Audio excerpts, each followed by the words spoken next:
If you can fix that beast of a Caterpillar 797F, I'll pay you $100,000. Serafina's challenge cut through the freezing wind at the mining site, her words sharp as the metal surrounding them. The massive haul truck, loaded with critical respiratory equipment modules, sat dead just yards from the export gate. Its yellow paint was dulled by years of hauling tons of earth and rock. But tonight it carried something infinitely more precious. Medical equipment that would determine whether people lived or died. Carter adjusted the strap of Bonnie's backpack on his shoulder, his hands stained with grease that had worked into the creases of his palms and beneath his fingernails. His eyes fixed on the countdown timer glowing on his phone. 2 hours and 17 minutes until the weather window closed completely.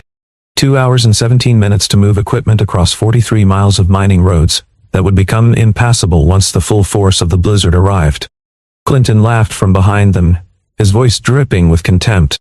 He stood with his arms crossed, surrounded by a small group of workers who fed off his authority like remoras following a shark. A single dad trying to fix a 797F? This ought to be good. Maybe he'll ask the truck nicely, and it'll just start working again. The crew laughed on cue, their mockery echoing across the frozen ground. Carter crouched low, pressing his ear close to the engine block, listening to something no one else could hear. His body went still with the kind of focused attention that came from years of training, from understanding that machines spoke in frequencies and vibrations that told stories of stress, wear, and imminent failure. He stayed there for nearly 30 seconds, his breath forming small clouds in the cold air, his expression unreadable. Then he stood slowly and spoke quietly, barely above a whisper, but with absolute certainty. Everyone stepped back. If anyone tries to start this engine right now, it's about to blow.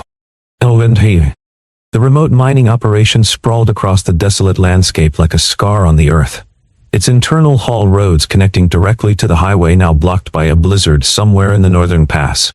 The site operated 24 hours a day under normal conditions, its floodlights turning night into an artificial orange day.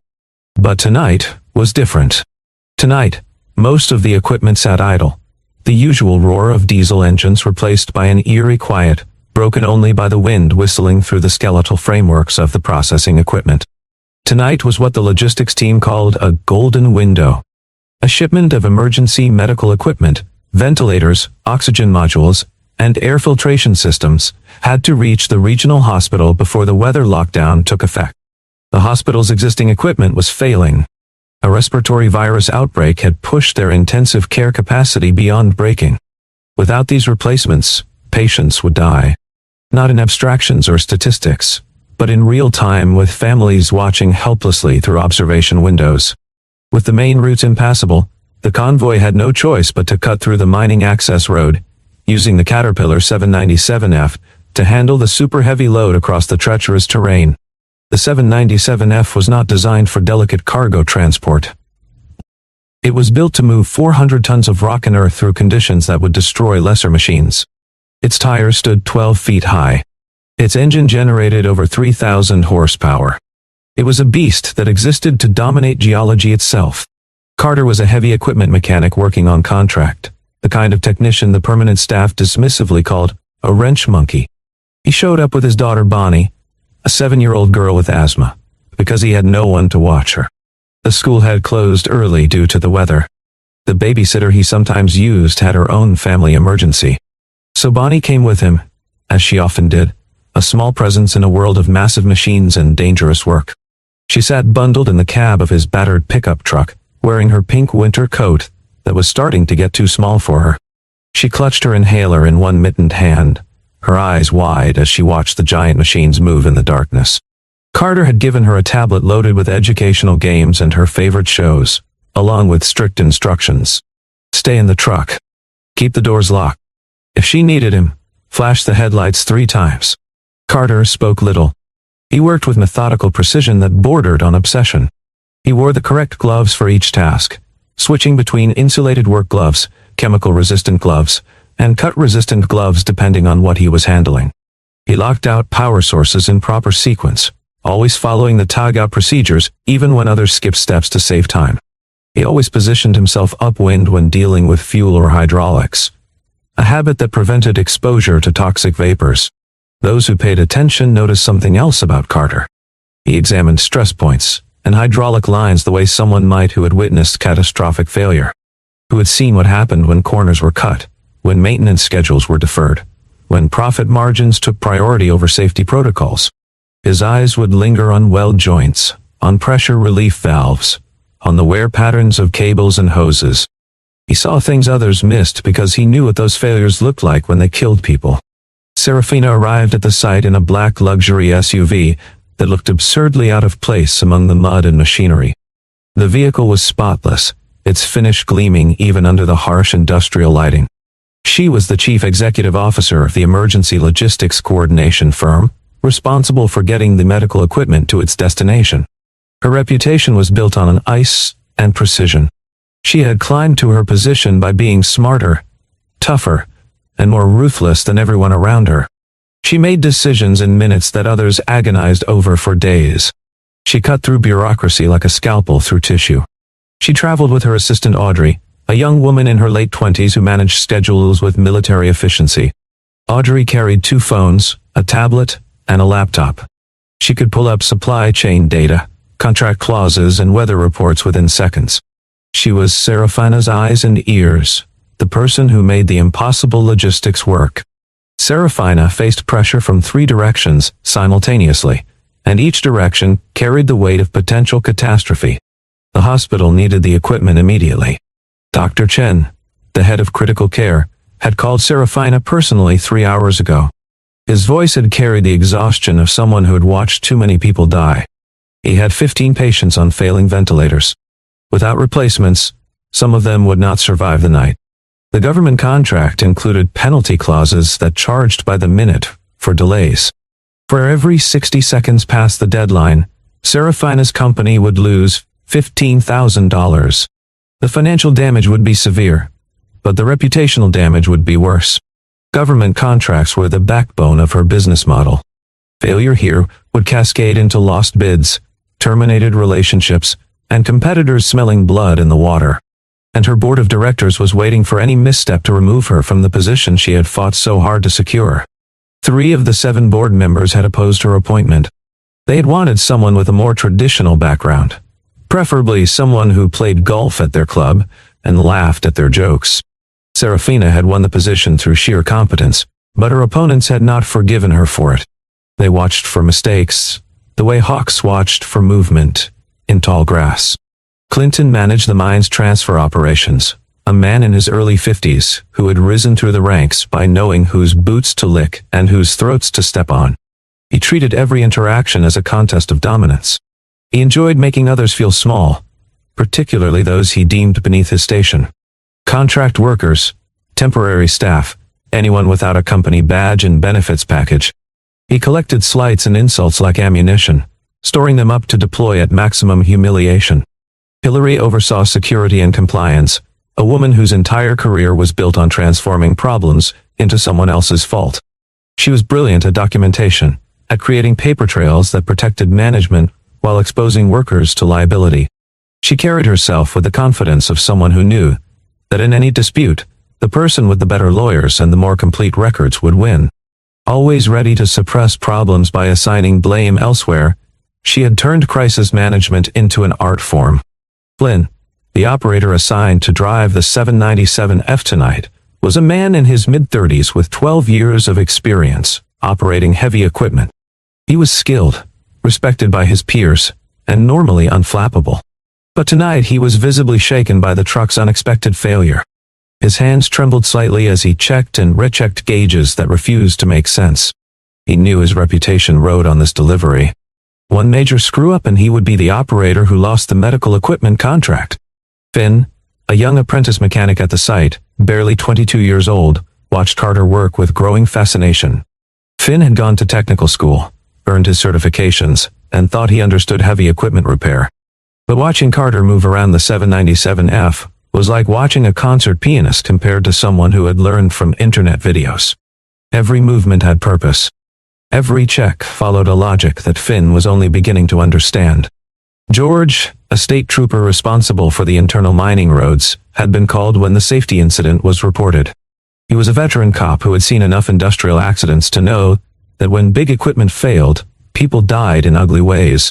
He approached the scene with the caution of someone who understood that mining sites were places where gravity, machinery, and human error combined to create widows and closed caskets. William, Serafina's legal counsel, waited on standby for the inevitable complications. He sat in his downtown office, monitoring his phone, surrounded by reference books on contract law, liability, and regulatory compliance. He had already drafted 3 different versions of press releases, each designed for different failure scenarios. His job was to protect Serafina and her company from the legal and financial consequences of whatever disaster was unfolding at the mining site. When the massive caterpillar ground to a halt, Clinton made certain everyone heard his announcement. "We've only got Carter, but he's just a single dad playing mechanic." The words were designed to humiliate. Serafina checked her watch, her expression frozen. "I don't have time for failure." The Caterpillar 797F stood like a mechanical giant, its tires taller than a person, its engine powerful enough to move mountains of earth. Now it sat silent and inert, blocking the only route that could save lives. Serafina walked to the base of the massive truck, her heels clicking against the frozen ground, and looked directly at Carter. "If you can get it running to full load specifications, $100,000. Clinton immediately transformed the offer into a spectacle. He called the crew over, started recording on his phone, his face lit with cruel amusement. "Let's watch the single dad work his magic." His tone suggested this was entertainment, not an emergency. Carter did not react to the money or the mockery. Instead, he asked a series of questions that surprised everyone listening. What exactly was the load carrying? Were there any temperature-sensitive modules?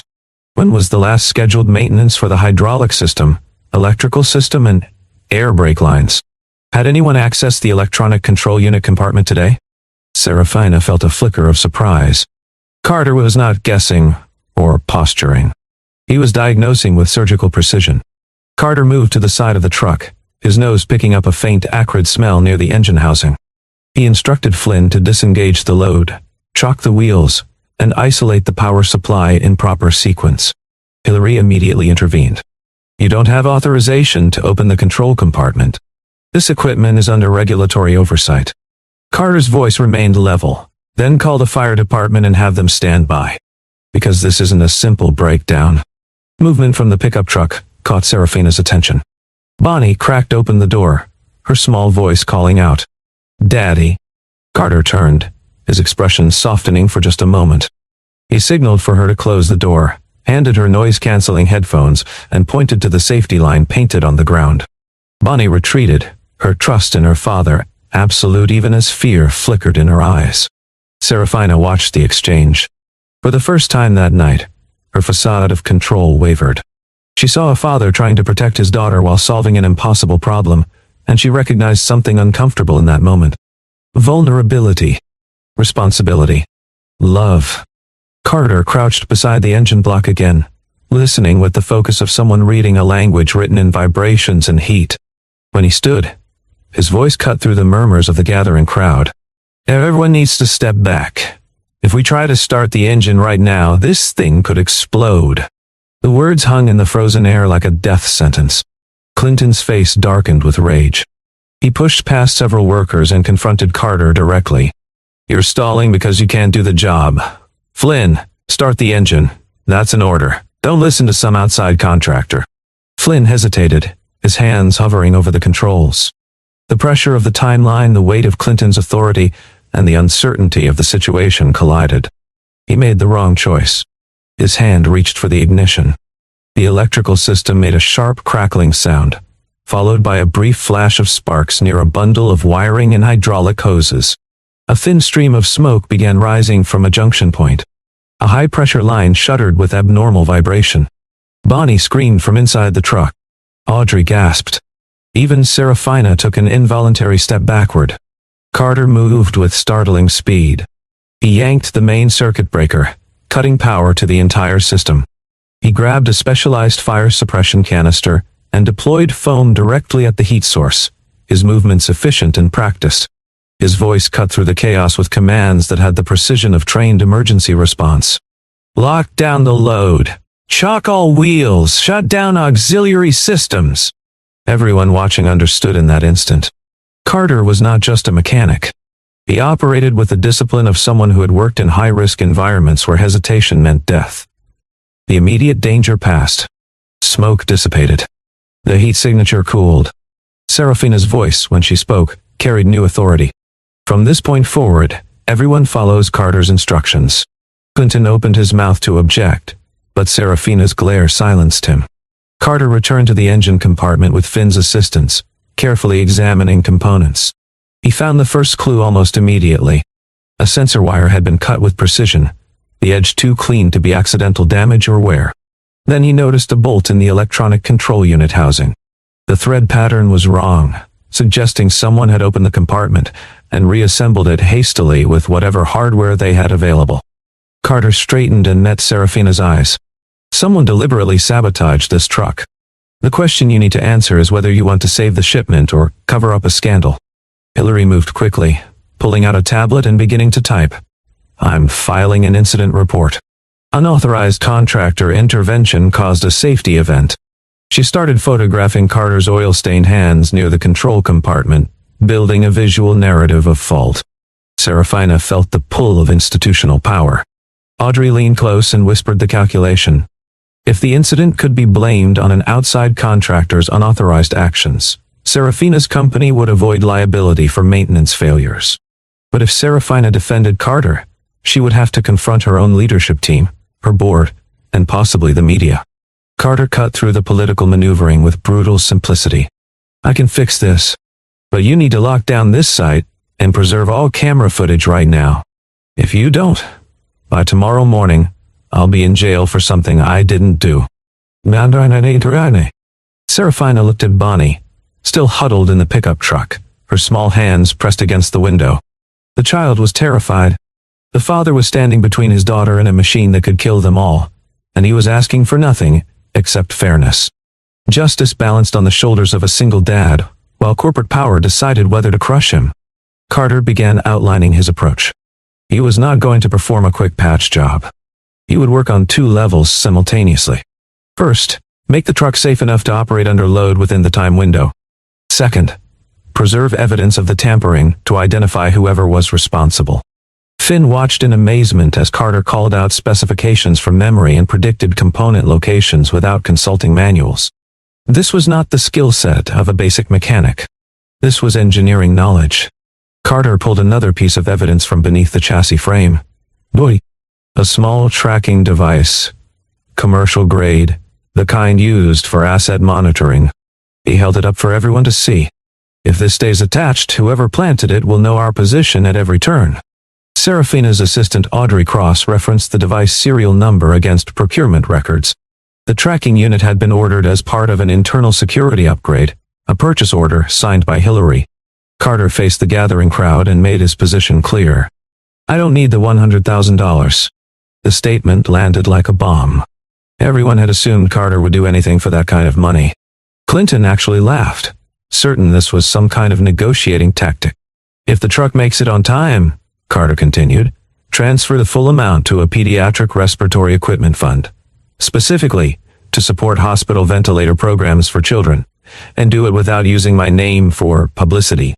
Serafina felt something shift inside her chest. She had built her career on calculated transactions.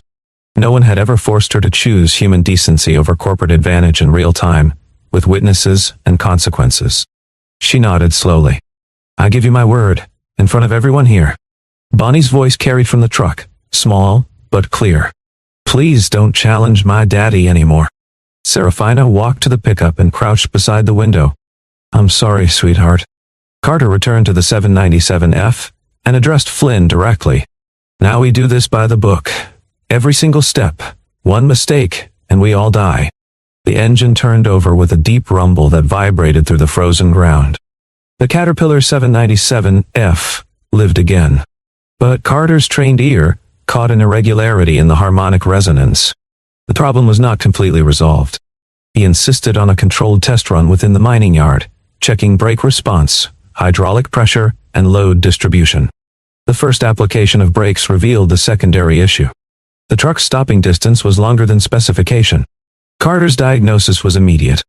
Someone had tampered with the air brake system, likely introducing a slow leak or restriction in the pressure lines. A pickup truck with obscured license plates began following the convoy as they prepared to leave the mining site. Carter noticed immediately and instructed Audrey to contact George. "We have a potential traffic safety violation in progress. Possible stalking behavior." The internal mining road was treacherous under the best conditions. Tonight, with wind gusting and a mix of mine dust and light snow reducing visibility, it became a gauntlet. The convoy had to navigate a section where the road curved along a steep drop-off. Carter radioed Flynn with precise instructions. "Maintain steady speed. Do not brake suddenly. Use engine compression and staged reduction to control descent." Flynn followed the guidance with shaking hands. The trailing pickup truck made its move, throwing a piece of metal debris that struck one of the support wheels on the 797F. Finn saw it happen and shouted. Carter had anticipated some form of attack. He had already identified a pull-off area that provided defensive positioning. He directed the convoy to that location. With the truck temporarily secured, Carter went underneath again. He worked with incredible speed, Finn passing him tools in rapid succession.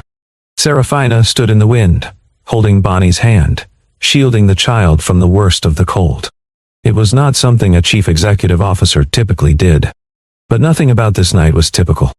Carter extracted a component from the brake assembly and held it up. This wasn't casual sabotage. This was planned to create a fatal accident. Serafina began putting pieces together. Audrey verified that the tracking device procurement was authorized by Hillary. Records showed Clinton had repeatedly pushed to delay scheduled maintenance to reduce costs. The pattern was emerging. Serafina felt the weight of her own decisions. She had signed off on budget cuts that deferred maintenance schedules. She had prioritized quarterly earnings over safety margins. Carter looked at her and spoke with devastating accuracy. A signature in a boardroom can become a coffin on a highway. But Carter did not weaponize his judgment. "I just need you to make the right choice this time." Serafina struggled to breathe normally. For the first time in years, she confronted the human cost of abstract corporate decisions. George radioed in with new information. His equipment detected signal interference along the route. Someone was coordinating the harassment remotely, which meant organization and resources. Carter turned to Serafina. "Whoever planted that tracker is very close to you, probably someone on your payroll right now." The 797F developed a resonant vibration under heavy load. Flynn panicked. Nobody can diagnose that kind of harmonic failure without advanced instruments. Carter spoke without thinking. "I designed this system." The words escaped before he could stop them. Silence fell across the radio channel. Finn stared. Serafina's eyes widened. Carter's history emerged in fragments, not in a confessional monologue but through necessity. He had been a senior engineer in a project that improved heavy equipment, braking and load management systems. He left the industry after a haul truck accident killed his wife. The investigation revealed that cost-cutting and deferred maintenance had created the failure conditions. Since then, Carter had lived quietly, raising Bonnie, working contract jobs where he could keep his head down and his daughter safe. He carried a profound fear that greed and negligence would kill again if he was not vigilant. Serafina began connecting threads she had been avoiding. Her cost reduction decisions. The systematic sabotage. The tragedy in Carter's past. She was terrified of the conclusion forming in her mind. Had her company's practices contributed to the accident that destroyed Carter's family? The trailing pickup returned. But this time it did not just harass. It blocked the road ahead. Carter spoke quietly into the radio. "They're not here for the cargo. They're here to eliminate witnesses." In the chaos of the roadblock, armed individuals emerged from vehicles. Bonnie started crying, her asthma making her breath shallow and rapid. Serafina pulled the child close on pure instinct, her body shielding Bonnie. Carter made a decision. He stepped out of the protected position, drawing attention to himself and away from the others. He walked forward with his hands visible, deliberately making himself the target. Two men tackled him, forcing him to the ground, zip-tying his wrists. Hillary arrived with a security team, her timing suspiciously perfect. She made a show of restoring order, then announced her verdict. "Carter sabotaged the equipment and created a dangerous situation. He's being detained pending investigation." Clinton produced his phone, playing the video of Serafina's $100,000 challenge. But the footage had been edited, removing context, and making it appear Carter had demanded payment. "Look at this. The guy extorted money, and then wrecked the truck when he couldn't deliver." The narrative was designed to destroy Carter, turn him into a liability, a criminal, a convenient explanation for a sophisticated operation. If Carter went to jail, if he was blamed, the real perpetrators could continue their schemes. Serafina stood at a crossroads. Defending Carter meant confronting her own leadership team, her board of directors, and potential media disaster. Remaining silent meant a father would lose his freedom, a daughter would lose her father, and the conspiracy would continue unchecked. Bonnie clung to Serafina's coat. "You said you believed my daddy." Her voice was small, broken with fear and hope. Serafina felt tears she had not allowed herself to cry in a decade. She saw her own ruthlessness reflected back at her through the eyes of a 7-year-old girl. Serafina turned to Audrey. "Call William. Get every security camera feed from the site. Tonight we burn this down even if it costs me the company." William arrived and immediately demanded preservation of all digital evidence and access logs to the electronic control unit compartment. Audrey compiled documentation showing Hillary had authorized the tracking device purchase. Clinton's emails revealed a pattern of pressuring maintenance teams to cut corners and defer inspections. Carter, sitting in the makeshift detention area, remained calm. His wrists were still zip-tied, but his mind was working through the problem with the same systematic approach he applied to mechanical failures. He directed Finn to serve as a witness regarding the precision of the wire cuts. "Look at the edge under magnification," Carter instructed. "That's not fraying or corrosion. That's a clean shear from professional cutters." He asked George to run forensics on the pickup truck that had harassed them, looking for organizational connections, fleet registrations, corporate ownership structures, anything that would trace back to who was funding this operation. He provided technical details that only an expert would know. The type of wire cutters used left microscopic tool marks. The thread pattern of the mismatched bolt indicated it came from a specific manufacturer's parts kit. These were signatures of professional toolkits, not random vandalism. The evidence was mounting. Every piece connected to a larger pattern. Someone with access, resources, and detailed knowledge of the 797MF's vulnerabilities had orchestrated this sabotage. And that someone had tried to frame Carter as the fall guy. Serafina confronted Clinton and Hillary directly in front of the gathered workers. The floodlights cast harsh shadows across their faces. Clinton sneered at her, his confidence unshaken even as the walls closed in around him. "So what's it going to be? Your executive position or a single dad? Because you can't have both. The board wants blood. They want someone to blame. You give them Carter, you keep your job. You defend him, they'll crucify you." Serafina's voice cut like steel through the cold air. "I choose human lives over corporate convenience. I choose integrity over my career. And if that costs me everything, then so be it." Hillary tried to hide behind procedure, citing regulations and protocols, pulling up documents on her tablet, speaking in the language of compliance and policy. But the access logs betrayed her. She had approved equipment modifications that were never properly documented. She had signed off on maintenance deferrals. She had authorized the purchase of tracking equipment that had no legitimate security purpose. Clinton and Hillary made their final move. They attempted to redirect the medical equipment shipment to another truck, one they controlled, planning to make the cargo disappear and blame the entire incident on the chaos Carter had supposedly caused. The equipment would be lost in transit.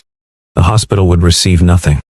And by the time anyone sorted through the paperwork, people would already be dead. Carter heard their plan over the radio. In that moment, something shifted in him.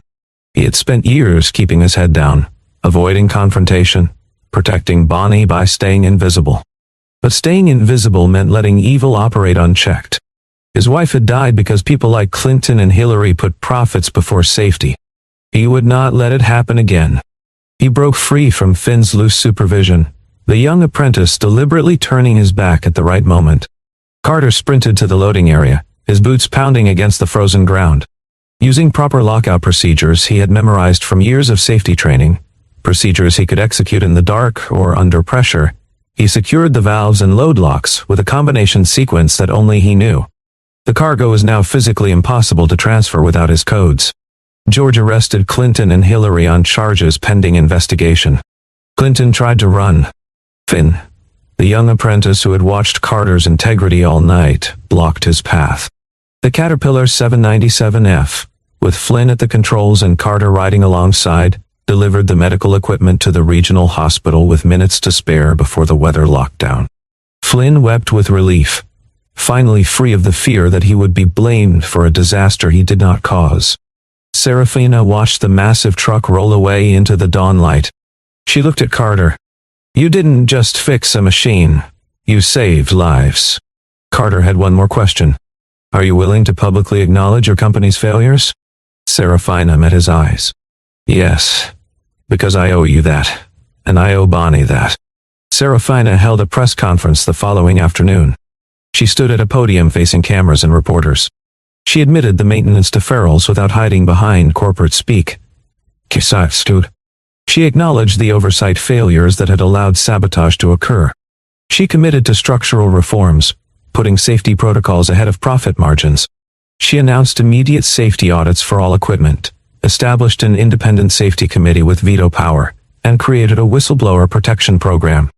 Her board of directors erupted in fury, threatening lawsuits and demanding her resignation. But the evidence made denial impossible. Clinton and Hillary faced criminal charges. If the board tried to scapegoat Serafina now, they would look complicit. The $100,000 went exactly where Carter had specified, funding pediatric respiratory equipment for underserved communities. The donation was public, but Carter's name was not attached, honoring his request. Bonnie held the donation receipt in her small hands at their apartment. She read the words slowly, then looked up at Carter with understanding beyond her years.